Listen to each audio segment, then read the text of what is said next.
Jan friends, I'm Major Gauravari and you watching the latest news of the day. There has been a blast in Iran, a suicide attack perhaps, or an IED. The facts are still coming out. It happened yesterday. And this was on the 4th death anniversary of General Qasem Soleimani, who was the head of the Islamic Republican Guard Corps, the IRGC, the elite troops of Iran. Now, Qasem Soleimani was a declared terrorist by the United States of America. The US came to know that Qasem Soleimani had left, Iran. He was traveling in Iraq. And as you know why Iranians travel to Iraq and other places?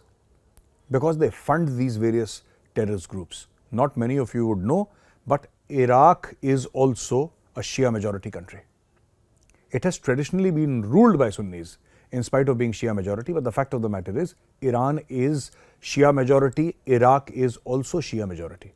Now, Qasem Soleimani was killed in a drone attack. They put a Hellfire missile inside his car and that was the end of good friend Qasem. Now, what happened was that people were, gathering at his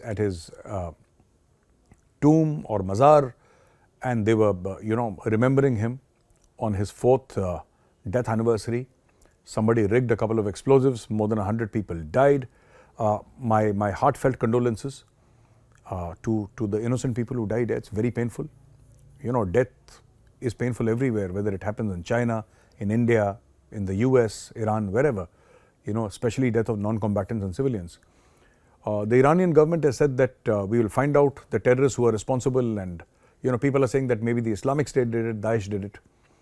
So they're saying that we'll find out and we'll punish the terrorists and all that. But rather than just saying that we'll punish the terrorists, the Iranian government must say that we have learned a lesson in this case of 100 dead, and we will stop sponsoring terrorists, because Hamas is nothing but Islamic State. Hezbollah, same mindset, same ideology, like the Islamic State and the Muslim Brotherhood. The Houthi rebels, or the Houthi terrorists, if I may call them terrorists, because they are. They have the same mindset. Now, the issue is that you can keep on changing the narrative. But the fact of the matter is, if you consider Hamas to be normal, or if Iran considers Hamas to be freedom fighters or mujahideen, then the people who rigged the explosives and killed 100 innocent Iranians are somebody's freedom fighters. So this nonsensical thinking, this silly thinking has got to stop. Peace is peace, war is war, and terrorism, there is no excuse for terrorism, that they are fighting for their independence, etc. There is no excuse for killing innocent people, right? You can be in uniform, part of a country's army, or you can be a terrorist. If you kill an innocent person, you're guilty. You can't kill non-combatants, it's not done. And I think the Islamic State has taken responsibility, but the fact of the matter is, who is Iran going to do operations against? Iran itself supports terrorists, and proudly so. Iran does not deny it.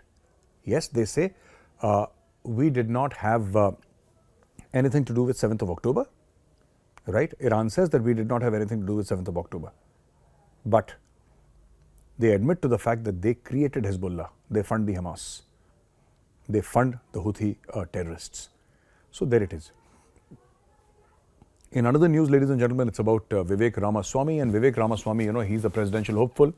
And after Trump, I think he has the maximum number of points. He's really rising in the point table. And after the Colorado Supreme Court said no to Trump, they disqualified Trump from fighting in Colorado, this man gets up and says, I stand with Trump, and if Trump cannot fight elections, neither will I.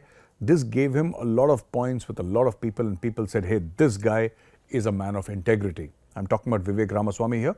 Vivek Ramaswamy has made a lot of controversial comments also, but chief amongst them that I agree with are, he said a lot of things which are American and which, is best left to Americans to comment upon, like he wants to shut down the FBI, he wants to shut down the Bureau of Alcohol, Tobacco, Firearm and Explosives, etc., etc.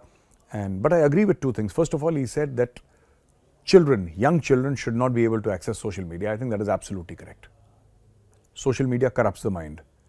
Very young kids should not be allowed. There should be an age restriction, that before this age, they should not be allowed to have a Twitter account or an Instagram page or whatever. They should not be allowed on social media at all. No internet. Just lead a healthy lifestyle, go outside and play. That should be done. So I'm glad that he came up with this point. Hats off to him. The second thing he says very interestingly is that You know, for immigrants, he says that just because your kids are born in the United States of America, that does not mean that that citizenship cannot be taken away. And there is a case in point, ladies and gentlemen. It's from the UK where, you know, Portuguese couple come to UK, they settle down in UK, they get a citizenship, they have a child who's a son. Son is born in the UK, never been out of UK, lives the life of an Englishman, lives the life of a British citizen. Parents are immigrants. Now this guy breaks the law. He's a repeat offender. The government decides to send him back to Portugal. Now this man is arguing that what do I have to do with Portugal? You know, but the government is adamant. They're saying we'll send you back to Portugal. So I think this is wonderful, and all the Western countries should adopt this. I think Canada needs this and UK needs this also, right? UK is already doing it. America should do it. This will reduce space for people like Khalistanis. Khalistanis feel that just because they have got the citizenship of US or UK, and just because, you know, they are born there or their parents immigrated from India and they went there and they have now the citizenship of the US or UK, nobody can touch them. Actually, that's not true. You can be deported, and I will look forward to welcoming plane loads of Khalistanis to India. There is a special reception waiting for you here in India. And the last news, ladies and gentlemen, is of Dr. Savera Prakash, a Hindu female doctor who's fighting elections in Pakistan from the Pakistan People's Party. You know, this is Benazir Bhutto's party, and Benazir's son, Bilawal, is now the chairman of the party, and Pakistanis are ecstatic, and they're showing Dr. Savera's example, saying that Pakistan has space for minorities. I'm sorry, Pakistan does not. Don't try to fool people. People know the truth.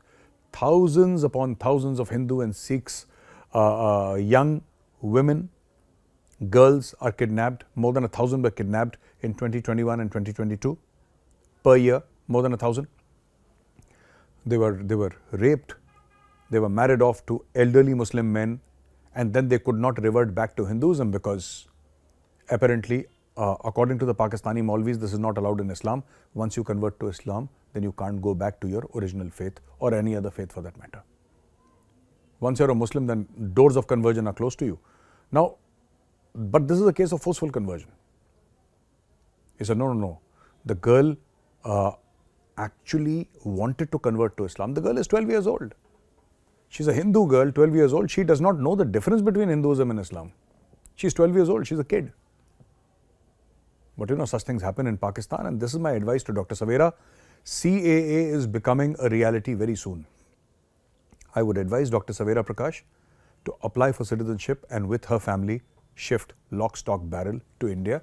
Here you will be respected, here you will be valued, here your life, liberty and honor will not be in danger. Pakistan is a circus not meant for normal people. Dr. Savera, this is my message to you as your elder brother. You're younger to me, as your elder brother, as a Hindu, as an Indian. This is my request to you. Please come to India. Don't stay in that madhouse. Thank you for watching, ladies and gentlemen. If you like this video, press the like button. I'll be back again shortly with another new video. Till then, Jai Hind.